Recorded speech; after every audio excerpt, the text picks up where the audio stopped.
Caesarean section ডেলিভারিতে পুরনো দিনের সঙ্গে কম্পেয়ার করলে আমূল পরিবর্তন এসছে। আমার মনে হয় সবচেয়ে বেশি যেটা পরিবর্তন এসছে সেটা পেইন ম্যানেজমেন্টে।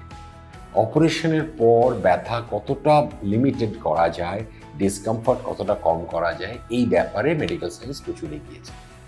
তার মধ্যে আমাদের অনেক উন্নত পেন কিলার্স এসে গেছে, স্টিচিং মেটেরিয়ালস অনেক চেঞ্জ হয়ে গেছে, অ্যানাস্থেশিয়াতে অনেক পরিবর্তন হয়েছে।